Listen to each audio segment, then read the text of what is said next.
At the Office of the Fresno County Superintendent of Schools, we are proud to bring you Education Matters in partnership with Educational Employees Credit Union, Chevron, Fresno Pacific University, and Calviva Health. Thank you for watching and supporting positive stories about education. The traditional Hmong dance is one part of their culture many of us are familiar with, but the Hmong people want us to know there is much more to their culture. While we've been living in Fresno for a very long time, I know that even classmates still don't realize that, Hmong people live here. Edison High student Marlene Vu was among the hundreds of young people who attended the first ever Hmong Heritage Education Day at Fresno State. We want to celebrate our community and our culture and our heritage.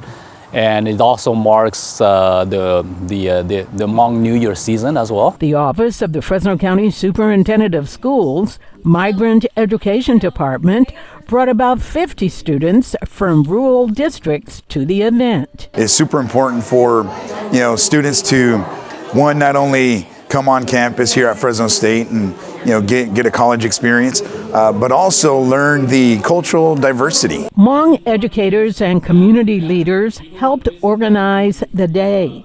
They say it's important to teach young people about their culture and history because many of these students were not yet born when the Hmong began migrating to this country 50 years ago. Most of our students, they don't speak their language anymore, so it's hard for you to tell people about you when you don't speak your own language and you don't know the histories of your parents or your grandparents. I also brought some samples that you can look at. There were many workshops for students and teachers to attend.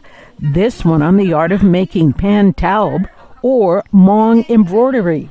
It is used to express one's identity and heritage. Hmong author Sol Vang led a workshop on creative writing. I think it really offers an opportunity, especially at a higher education facility, for everyone to come together to really learn and embrace the Hmong culture. While there were a lot of fun activities for students, education was also a huge priority.